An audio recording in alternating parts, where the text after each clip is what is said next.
Guys, welcome back to my channel KTP Krishna teaching point. तो चलिए start करते हैं अपने इस वीडियो के अंदर। हम क्वेश्चन नंबर 9 देखिए, पिछली वीडियो में हमने क्वेश्चन नंबर 7 और 8 किया था। इस वीडियो के अंदर हमें क्वेश्चन नंबर 9 और क्वेश्चन नंबर 10 को कंप्लीट करना है। तो चलिए शुरू करते हैं। देखो क्वेश्चन नंबर 9 आपको शो हो रहा होगा। Started business with cash 70,000। Business की कमेंसमेंट हुई, 70,000 रुपये आए बिजनेस के अंदर। क्रेडिट परचेज गुड्स उधारी पे खरीदे गए 18,000 के। पेमेंट दिया गया क्रेडिटर को फुल सेटलमेंट में 17,500, मतलब 18,000 के क्रेडिटर थे। मान लो मैं बिजनेस कर रहा हूँ, मैंने आपसे माल उधारी पे खरीदा, मैं आपसे माल ले गया 18,000 का। मैं अगले दिन आता हूँ, मैं आपसे कहता हूँ कि आप मुझसे 17,500 रुपये ले लीजिए, मतलब आप मेरे को 500 का डिस्काउंट दे दीजिए। मैं आपसे सीधी बात ये कह रहा हूँ। तो आप क्या करेंगे, मैंने आपको रुपए दिया, आपने डिस्काउंट दे दिया। ये बात इस क्वेश्चन में बताई जा रही है। Purchase of furniture, purchase of machinery for cash. एक असेट आया बिजनेस के अंदर, कैश से कैश दिया आपने, मशीन खरीदी।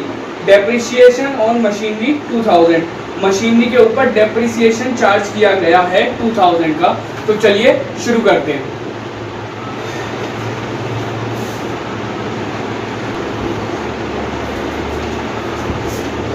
तो चलिए शुरू करते हैं अपना क्वेश्चन नंबर 9। पेज नंबर है ये 5.19। क्वेश्चन नंबर 9 है 5.19 पे। पहला है स्टार्टेड बिजनेस। जल्दी जल्दी करेंगे भाई, सारे क्वेश्चन कवर करने हैं जल्दी से। स्टार्टेड बिजनेस में कैश 70,000, कैश लेके आए 70,000, तो कैपिटल में भी बढ़ गए। ठीक है, ये ट्रांजेक्शन आप सबको पता है। उसके बाद आता है परचेज गुड्स, नहीं दूसरा पढ़ लिया था। Credit purchase of goods 18,000, purchase of goods, purchase of goods, लेकिन है किसमें, क्रेडिट में। पर माल तो आएगा आपके पास, स्टॉक बढ़ाया, कितना माल ले रहे हैं आप, 18,000 का, और रुपए आपने दिए नहीं, क्रेडिटर बढ़ाया एक लाइबिलिटी में, इसके आगे डाल दिए 18,000 रुपये। अब टोटलिंग कर दो, 70,000 प्लस 18,000, 70,000 प्लस 18,000, ये हो गया। थर्ड आता है payment made to creditor in full settlement 17,500। देखिए मैं ट्रांजैक्शन आपको एक्सप्लेन कर चुका हूँ। Payment paid to creditor in full settlement, बाकी लिख लेना। देखो अब इसे रुपए दिए जा रहे हैं, तो 17,500 रुपये कैश में से माइनस होंगे। ये माइनस कर दिए 17,500 रुपये, क्योंकि कैश आप उसे देंगे। अब क्रेडिटर में क्या है, क्रेडिटर आप पूरे माइनस कर दो 18,000, मतलब आपको ऐसे रुपए नहीं देने। ऐसा क्यों, मैंने आपको पहले ही बताया। अगर मैं आपसे माल उधारी पे लेता हूँ, मैं आपसे माल ले गया 18,000 का, अगले दिन आके मैं आपको 17,500 रुपये दे रहा हूँ, तो मैं आपसे कह रहा हूँ कि आप 500 का डिस्काउंट दे दो। तो चलिए आपने कह दिया हाँ चलो ठीक है, हमारी आपस में काफ़ी ज़्यादा डीलिंग होती है, काफ़ी ज़्यादा गुड्स में डील करते हैं हम लोग, बिजनेस अच्छा खासा चलता है दोनों का। तो उन्होंने कहा ठीक है, आपने कहा 500 रुपये का डिस्काउंट दे दूंगा मैं, आपने दे दिया। अब ये थोड़ी ना आप 500 रुपये बाद में मुझसे मांगो। अब मेरे पास से तो ये हो गया ना कि मैंने आपका हिसाब कर दिया क्लियर, तो मतलब आपके 18,000 गए। 18,000 की जगह 17,500 गए, लेकिन 18,000 मैं आपके खाते में से ख़त्म कर रहा हूँ, क्योंकि आपने मेरे को डिस्काउंट दे दिया। डिस्काउंट रिसीव्ड है, ये डिस्काउंट रिसीव्ड है, ठीक है। हाँ मेरे को डिस्काउंट मिला है, तो मेरे लिए प्रॉफिट है 500 रुपये का, मेरे को अपना कैश नहीं देना पड़ा। 500 का मेरे को फ़ायदा हो गया। अभी देखो दोबारा बताता हूँ आपको, हो सकता है आपको डाउट हो। 17,000 है, 17,500 माइनस करें, 0 0 5 9 में से 7 2 6 में से 5, 52,500 प्लस 18,000, और ये हो गया आपका 17,500, और ये कुछ नहीं बचा यहाँ पर, यहीं के यहीं निल हो गया है। तो ये आ गया 52 और 60 70,500 ठीक आ रहा है। देखो बात क्या है, सिंपल सी है कि अगर मैं आपके पास आया, आपसे मैंने गुड्स परचेज कर लिए, मैं आपको आज रुपए नहीं दे के गया, मैंने कह दिया मेरे को रुपए है नहीं, कल दे दूंगा। आप मेरे को जानते हैं, मैं आपको जानता हूँ, आपने कह दिया ठीक है चलो कल रुपए दे जाना। मैं कल सुबह आया मॉर्निंग में, आपको रुपए दिए, पर मैंने दिया आपको 17,500 रुपये। मेरे को पता थी बिल 18,000 का है, लेकिन होती है लोगों में बार्गेनिंग की आदत होती है। वो 10 रुपये को कहते हैं कि 5 में दे दो, और 20 वाली को कहते हैं 15 में दे दो। सबकी अपनी अलग अलग हैबिट है। आप करते हो कि नहीं बार्गेनिंग, कमेंट में बताना भाई। मैं बहुत ज़्यादा कर लेता हूँ। ठीक है, तो क्या है 18,000 के गुड्स ले आया मैं आपसे, अगले दिन 70,500 रुपये में आपके पास लेके आया। मैंने आपसे काफ़ी कही कि अरे सर डिस्काउंट दे दीजिए थोड़ा सा, क्या है इतने सारे गुड्स आपसे खरीदते रहते हैं। तो आपने भी तंग आके कहा कि चलो ठीक है दे दिया डिस्काउंट में 500, लाओ 70,500 रुपये दे दिया आपको 70,500। अब क्या है आपका जो 18,000 मेरे पास लिखे हुए थे वो पूरे काट दूंगा, क्योंकि 500 का मेरे को डिस्काउंट मिल गया, मेरे 500 रुपये बच गए। अब सपोज करो मेरे 500 रुपये बच गए, तो मेरे लिए क्या हुआ फायदा। फायदा कहाँ जोड़ना है मेरा, कैपिटल में, मैंने जोड़ दिया। ठीक है भाई, एक्सप्लेन कर दिया बहुत अच्छे से, अब मत कहना नहीं समझ में आया। अब हम देखते हैं 4 ट्रांजेक्शन है। Purchase a machinery for cash, purchase machinery, एक बढ़ाया यहाँ पे असेट मशीनरी के नाम से, खरीदी गई है कैश में 20,000 की, कैश में से 20,000 माइनस कर दो, ये हो गया आपका 32,500 प्लस 18,000 प्लस 20,000 और ये 70,500। यहाँ कोई चेंज नहीं आया, अभी भी टोटल सेम आएगा, क्योंकि 20,000 यहाँ से कम करके यहीं तो आए और कहीं थोड़ी ना गए। 5th ट्रांजेक्शन लास्ट है, डेप्रिशिएट मशीनरी 2,000, ये जो मशीनरी खरीद के लाए उस पर डेप्रिसिएशन चार्ज कर दो 2,000 का। देखो डेप्रिसिएशन का मतलब क्या होता है, असेट की वैल्यू में, असेट की वैल्यू का कम होना ड्यूरिंग द ऑब्सोलेंस और द पासेज ऑफ टाइम और एनी एक्सीडेंट। मतलब कि डेप्रिसिएशन का मतलब आप सिंपल ही समझो, अगर आपके यहाँ कोई मशीनरी है, आप मशीनरी को इस ईयर में परचेज करके लाए, ठीक है 2020 में आपने परचेज करी, 2021 निकल गया, 22 निकल गया, एक समय पे आके तो उसकी लाइफ खत्म होगी ना, एक टाइम पे आके वो कबाड़ा हो जाएगी, वो आपके किसी यूज़ की नहीं रहेगी, फिर चाहे आप उसमें कितना भी पैसा लगाते रहो काम की नहीं बचेगी। तो डेप्रिसिएशन का मतलब होता है हर साल मशीन की वैल्यू को गिराना, हर साल मशीन की वैल्यू कम करना। अगर आप 1 लाख की मशीन लेके आए हो तो अगले साल उसको 90,000 की कर देना, मतलब 10,000 इसकी वैल्यू कम हो गई, क्योंकि हम उसे इस्तेमाल कर रहे हैं, घिस रहे हैं उसको। और पासेज ऑफ टाइम, जैसे जैसे टाइम बीतता जाता है, मशीनरी है भाई, रस्टिंग आ सकती है, कुछ पार्ट्स में कमी हो सकती है। अब कोई भाई पार्ट्स की ऐसी कोई एस्टिमेटेड यूजफुल लाइफ होती है, कोई आपका ये नहीं कि उस पर लिखा हुआ है कि हाँ लाइफ टाइम चलेगा, मशीन कभी लाइफ टाइम के लिए नहीं आती, कोई कंपनी नहीं देती, अगर दे रही हो तो मेरे को नाम बताना। हर एक की एक एस्टिमेटेड यूजफुल लाइफ लगाई जाती है। टीवी खरीद के लाते हैं, वारंटी या गारंटी देता है वो 1 साल की मिनिमम, उससे ज़्यादा आपसे थोड़ी ना कह रहे हैं कि लाइफ टाइम चलेगी जब तक आप दिन दौड़ना है, पर वो 1 साल भी नहीं है कि ऐसा कि अगर उसमें वारंटी 1 साल की दे रखी है तो 1 साल ही चलेगी, नहीं, उसकी एस्टिमेटेड यूजफुल लाइफ है। आपके ऊपर डिपेंड करती है किस तरीके से यूज़ कर रहे हो। आप उसके ऊपर बैठ के टीवी देखोगे, टीवी के ऊपर ही बैठ जाओगे, टूटनी है, आपके ऊपर डिपेंड करता है। एक्सीडेंटल बेस पे भी हो सकता है, घर में खेल रहे हो बॉल वॉल लग गई टूट गई। यही बात है डेप्रिसिएशन के अंदर कि असेट की वैल्यू को है कमी आना, असेट की वैल्यू को गिरना। तो अब यहाँ पे क्या है, मशीनरी की वैल्यू कम हो गई हमारी 2,000 से, अब ये लॉस हुआ हमें। हम जो असेट खरीद के लाए थे 20,000 की कीमत थी उसकी, अब 2,000 उसकी कीमत में गिरावट आ रही है, तो वो लॉस है, तो कैपिटल में से माइनस हो जाएगा। ठीक है भाई, समझ गए होगे, होशियार हो गई सब। 18,000, ये 18 और ये हो गया आपका 68,500, इन्हें प्लस कर लो, 32 और 8 40 50 60 68 68 500, ठीक है, ये आ गया बिल्कुल सही।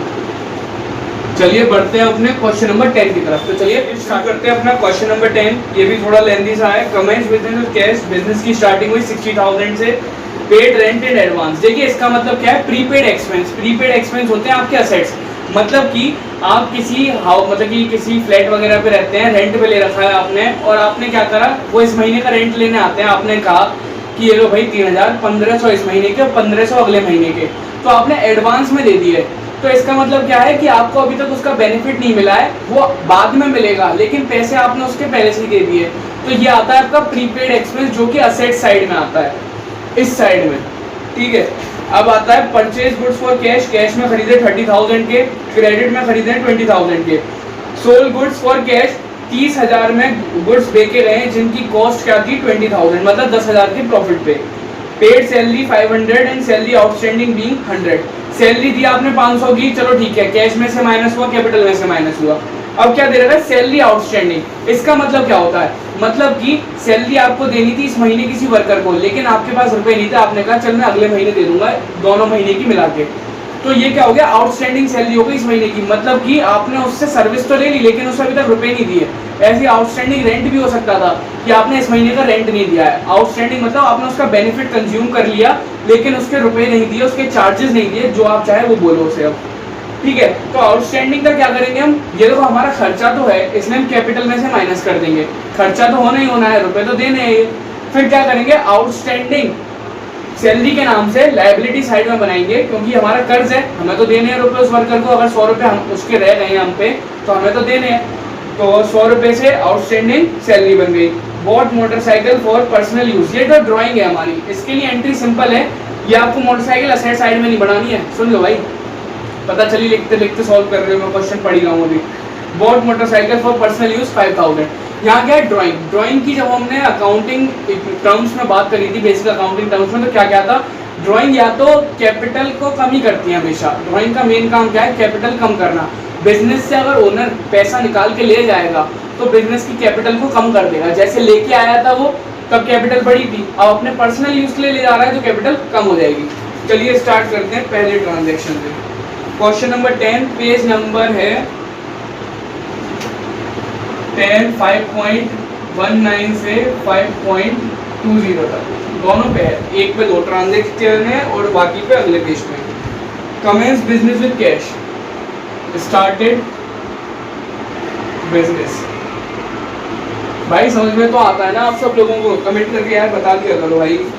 Commence business with cash 60,000, cash में लिया 60,000 और कैपिटल में ले लिया 60,000।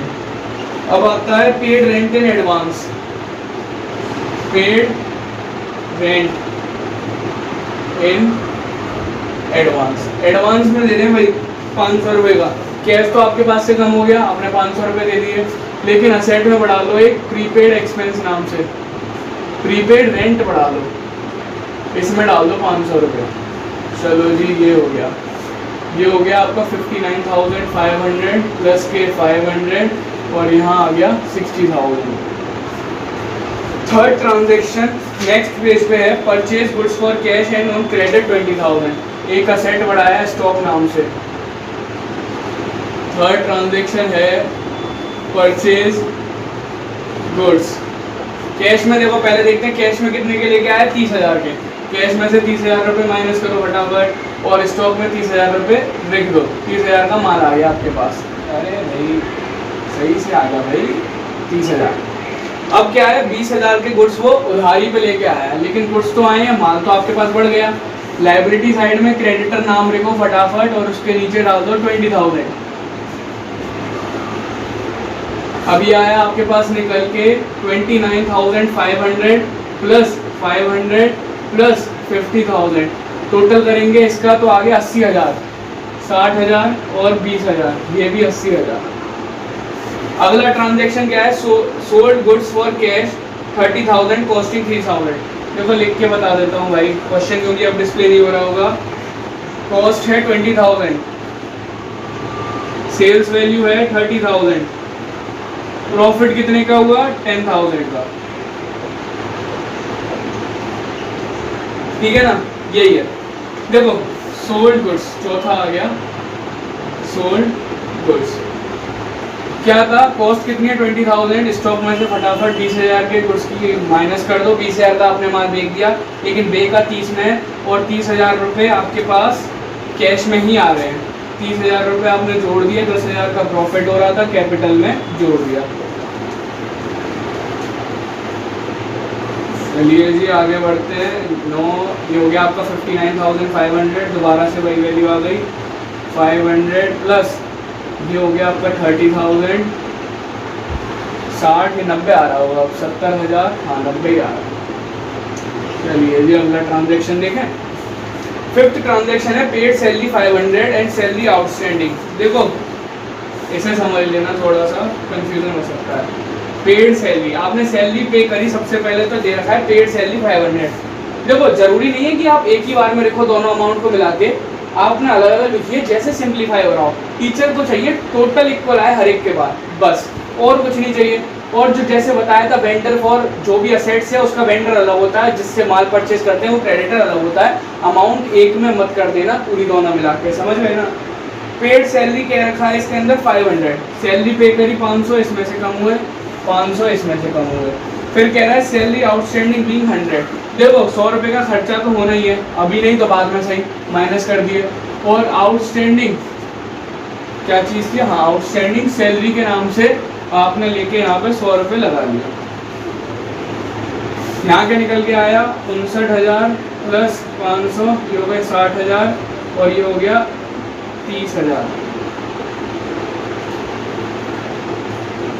तो 59,500 ठीक है 70 और ये आ गया 69,400 प्लस 20,000 प्लस 100। तो यहाँ पे 69,500, 79,000, 89,500 आना चाहिए। 59, 69, 79, 89,500 ही आ रहा है। 6 ट्रांजेक्शन देखते हैं अपना, लास्ट है इसका। Boat motorcycle for personal use, drawing है यहाँ पे, सीधे लिख दो वहाँ पे ड्राइंग है 5,000 की। 5,000 रुपये कैश में से गए, 5,000 रुपये कैपिटल में से। मतलब कि जो ओनर था वो अपने पर्सनल यूज़ के लिए, अपने घर के यूज़ के लिए बिजनेस से 5,000 रुपये निकाल के मोटरसाइकिल खरीद के ले जा रहा है। अब उसकी मर्जी भाई, ले जाने दो। ये हो गया यहाँ पे 64,400 प्लस के 20,000 प्लस के 100। लास्ट टोटल करते हैं इसका 54, 64, 74, 84,500 और 64, 74, 84,500। ये होती है हमारी accounting equation satisfied. Asset is equal to capital plus liability. Thank you for watching my video. Channel को सब्सक्राइब कर लीजिए और बेल आइकन प्रेस कर लीजिए ताकि आगे के नोटिफिकेशंस आपको मिलते रहे। धन्यवाद।